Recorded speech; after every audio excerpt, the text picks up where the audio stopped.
So chapter 10 had us working on hypothesis testing for a single sample, a single population.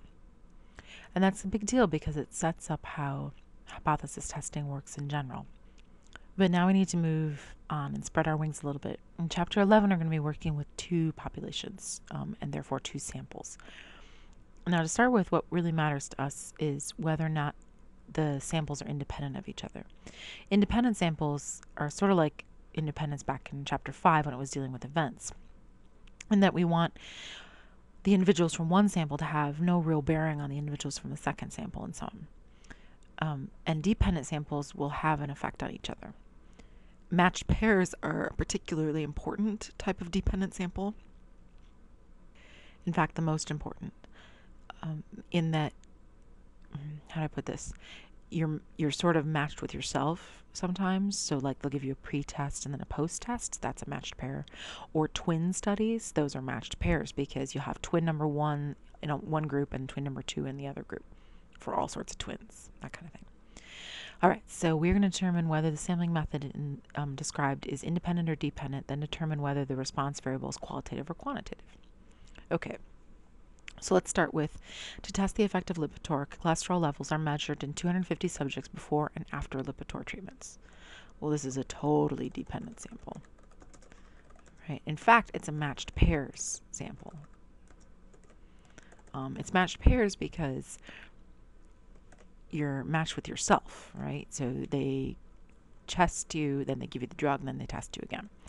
Now, what's your response variable? Your response variable is your cholesterol level, probably your LDL cholesterol level, but whatever.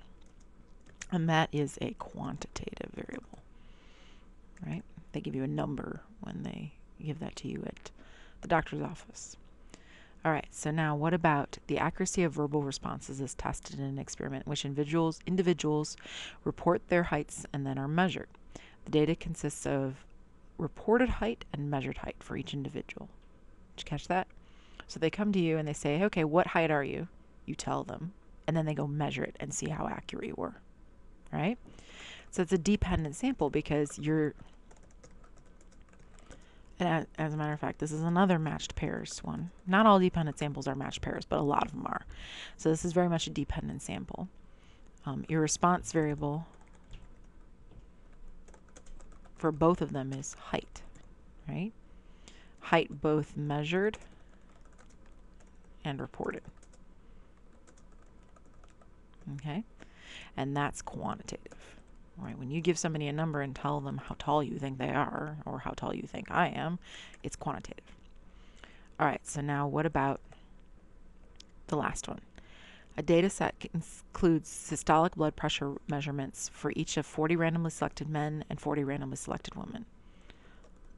Well, this is independent because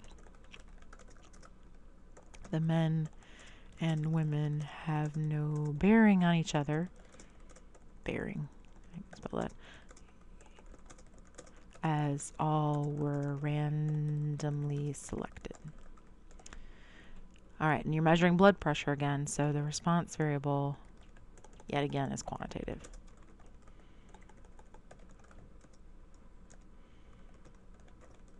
It's the blood pressure. Awesome. All right, now that we've got independent, dependent kind of under our belt a little bit, we're going to have a hypothesis test for matched pairs. Now notice how very different this is from before. Sarcasm, right? It's very similar to what we already were working with in chapter 10. So we're going to kind of finagle it so that we're going to work with mu D. Now mu D is the population mean difference in the matched pairs data.